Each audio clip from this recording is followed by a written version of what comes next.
Number 6، مولانا سعد صاحب پر جو الزامات لگائے گئے ہیں ان کے بارے میں سب سے پہلی بات سمجھنے کی یہ ہے کہ پاک اور ہند کے بہت سارے جید علماء کرام قرآن، حدیث اور فقہ کی روشنی میں ان الزامات کے کافی اور شافی، مدلل اور مفصل جوابات دے چکے ہیں۔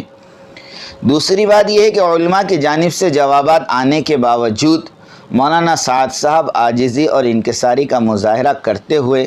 متعدد مرتبہ ان الزامات سے رجوع کر چکے ہیں۔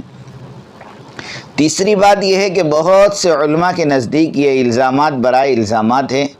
کیونکہ ان الزامات کی حقیقت سوائے اس کے اور کچھ نہیں کہ اگر مولانا سعد صاحب ان لوگوں کی بنائی ہوئی خود ساختہ شورا، جس کی شریعت میں کوئی حیثیت نہیں، اس کو مان لیں تو پھر یہ سارے الزامات ختم ہو جائیں گے۔ جیسا کہ ان الزامات لگانے والوں کی اپنی آڈیو ریکارڈنگ میں یہ بات موجود ہے کہ اگر مولانا سعد صاحب ایک درجہ نیچے اتر کر پاکستان میں بنی شورا کو تسلیم کر لیں تو پھر آدھے گھنٹے کے اندر اندر سارے مسئلے ختم ہو کر مولانا سعد صاحب سے صلح ہو سکتی ہے، ورنہ ان سے صلح نہیں ہو سکتی۔ اب دنیا کا کوئی بھی سمجھدار اور منصف مزاج آدمی خدا کو حاضر ناظر جان کر یہ بات بتا سکتا ہے کہ اس قسم کی شرط لگانا کیا یہ کوئی انصاف کی بات ہے؟ چوتھی اور آخری فیصلہ کن بات شریعت مطہرہ کی روشنی میں یہ ہے کہ اگر بفرض محال مان بھی لیا جائے کہ مولانا سعد صاحب پر لگائے گئے سارے الزامات سچے ہیں اور مولانا سعد صاحب ان الزامات سے رجوع کرنے کے لیے بھی تیار نہیں ہیں، تب بھی ان الزامات کی وجہ سے شرعی طور پر مولانا سعد صاحب کی عمارت میں کوئی فرق نہیں پڑے گا۔ کیوں کہ شریعت کی کتابوں میں صاف اور واضح طور پر دو ٹوک الفاظ میں یہ مسئلہ لکھا ہوا ہے کہ امیر کے فاسق اور فاجر ہونے کی وجہ سے اس کو عمارت سے معزول نہیں کیا جا سکتا۔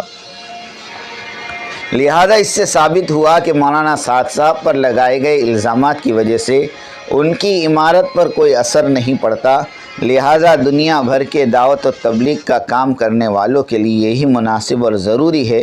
کہ ان کی اطاعت اختیار کر کے اپنی اور پوری امت کی دنیا اور آخرت سنوارنے کی کوشش کرے۔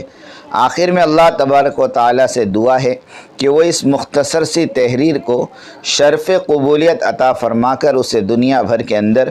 دعوت و تبلیغ کا کام کرنے والوں کے لیے نافع بنا کر مرکز نظام الدین کی تابعداری میں ایک فکر، ایک نہج پر اتفاق اور اتحاد کے ساتھ دعوت والا مبارک کام کرنے والا بنا دے۔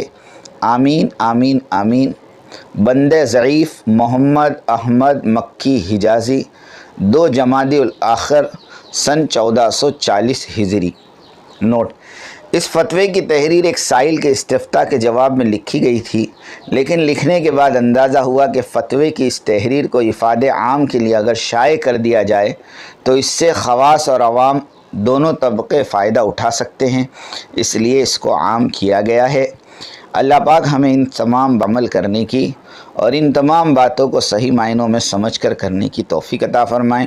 وآخر دعوانا ان الحمد للہ رب العالمین۔